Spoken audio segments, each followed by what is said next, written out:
Bonjour à tous, on se retrouve aujourd'hui pour 3 idées de cadeaux à faire soi-même pour la fête des mères. On commence par le porte-clés photo qui est vraiment très simple à faire mais pour lequel il vous faudra certainement vous rendre en magasin. Donc déjà il vous faudra les fameux porte-clés pour mettre vos photos dedans, donc ceux-là je les ai trouvés chez Action 1€ les 3. Et ensuite il vous faudra soit du papier à photo, soit vous rendre dans une borne photo pour imprimer les photos qu'il vous faut. Donc ce que j'ai fait c'est que je suis allée sur PicMonkey pour retravailler la taille de mes photos pour que ça rentre dans les cœurs et ensuite j'ai imprimé une planche avec plusieurs dessus. Et voilà, il vous suffit de mettre votre photo dedans, de la découper à la bonne taille et c'est tout. Pour le deuxième tuto, il s'agit de faire des savons exfoliants au café pour les mamans fans de café par exemple. Donc on va prendre de l'huile de coco, des petits moules, un savon normal et du café, du marc de café déjà utilisé bien sûr. Donc on commence par râper son savon, on le met dans une casserole, pas d'inquiétude, c'est du savon, ça se lave très bien. On rajoute une cuillère à soupe d'huile de coco et ensuite l'équivalent de 4 cuillères à soupe, voire même 5 d'eau. On laisse fondre tranquillement le tout sur feu doux. Quand ça commence à devenir bien liquide, on remue toujours pour casser les grumeaux et on ajoute à ce moment-là notre dosette de café. On mélange encore et ça va former une sorte de pâte qu'il faut tout de suite mouler tant qu'elle est encore fondue parce que ça va durcir assez rapidement.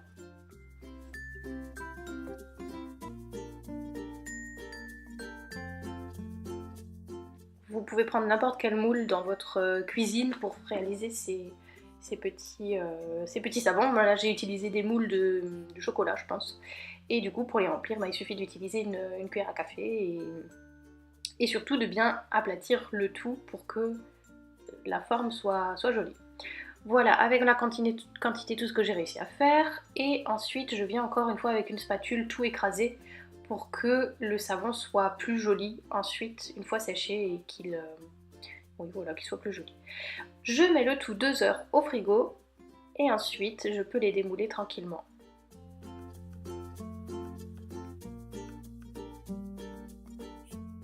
Pour la présentation, j'ai décidé de les emballer dans un sachet à biscuits et d'accrocher celui-ci avec de la ficelle et un cœur que je réalise dans le prochain tuto.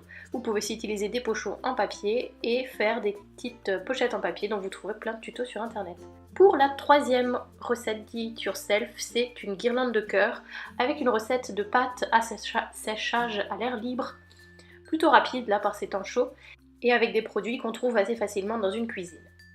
Donc 2 mesures de bicarbonate de soude pour une mesure de maïzena et une mesure d'eau. On fait une petite pâte directement dans la casserole, faites pas comme moi, pas besoin de le mettre dans un récipient annexé, ça ne sert à rien. Et on remue dans notre petite casserole. Ça prend un petit moment jusqu'à ce que ça commence à chauffer parce qu'il faut le faire à feu doux.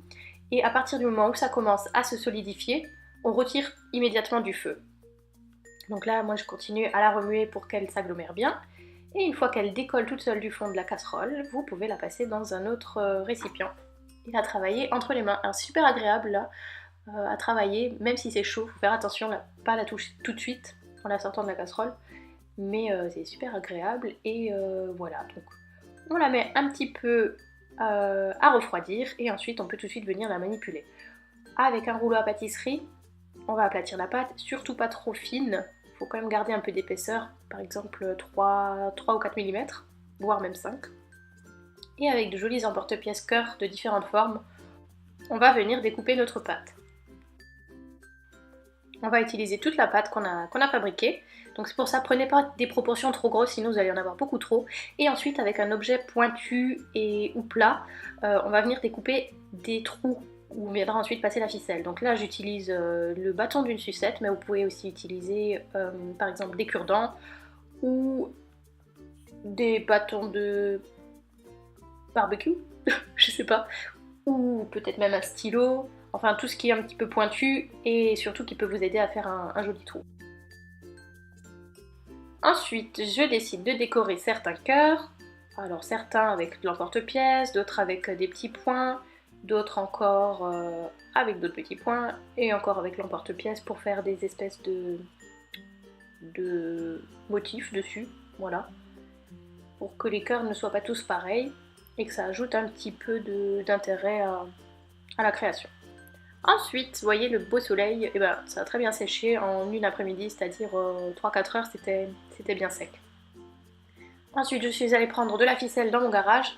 Donc ça, c'est de la ficelle pour jardiner, mais peut-être que vous trouverez de la ficelle à rôti dans votre cuisine. Et là, je viens prendre 3 brins de 3 mètres de long et je passe tous les cœurs un à un dedans. Ensuite, je viens faire des nœuds après chaque cœur. Et voilà la fameuse guirlande de cœur terminée. Et maintenant, si vraiment vous n'avez pas eu le temps de faire quoi que ce soit et vous n'avez rien chez vous, ben reste toujours l'option petite fleur dans un joli petit pot avec un petit cœur, ça fait toujours plaisir. Voilà, j'espère que cette vidéo vous a plu, vous a donné envie de gâter votre maman, de lui faire plaisir simplement. Et je vous dis à la prochaine vidéo.